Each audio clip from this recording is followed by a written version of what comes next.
नमस्कार मंडळी. 1987 मध्ये दूरदर्शनवर रामानंद सागर यांची रामायण ही पौराणिक मालिका प्रसारित झाली होती. या मालिकेने देशभरात तुफान लोकप्रियता मिळवली. इतकंच नव्हे तर या मालिकेतील कलाकारांना प्रेक्षक आजही देवासमान मानतात. परंतु या मालिकेनंतर अरुण गोविल यांना जवळपास 14 वर्ष कामच मिळाले नाही. त्यामुळे पडद्यावरील रामाला खऱ्या आयुष्यात खरोखरच वनवास सहन करावा लागला होता. 2020 मध्ये लॉकडाऊनच्या काळात पुन्हा पडद्यावर ही मालिका दाखवण्यात आली.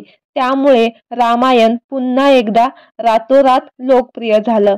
इतकंच नव्हे तर या मालिकेतील कलाकार मंडळी पुन्हा एकदा प्रकाशझोतात आले. अरुण गोविल यांनी रामायणाच्या लोकप्रियतेनंतर त्यांना अजिबात काम मिळत नव्हते यावर आज त्यांनी भाष्य केले आहे. तर मंडळी, तत्पूर्वी चॅनेलला सबस्क्राईब केलं नसेल तर नक्की सबस्क्राईब करा. या मालिकेमुळे मी रातोरात स्टार झालो, पण बाजी तेव्हा पलटली ज्यावेळी या मालिकेनंतर कोणताच निर्माता मला काम देत नव्हता. मी स्वतः कामासाठी भटकायचो, पण ते समोरून म्हणायचे की तुम्ही तर भगवान प्रभू राम आहात, तुमची इमेज खूप मोठी आहे, त्यामुळे तुम्हाला सहकलाकाराची भूमिका आम्ही देऊ शकत नाही.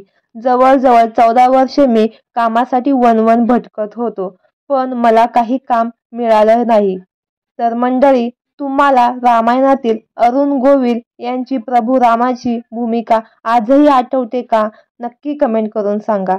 धन्यवाद.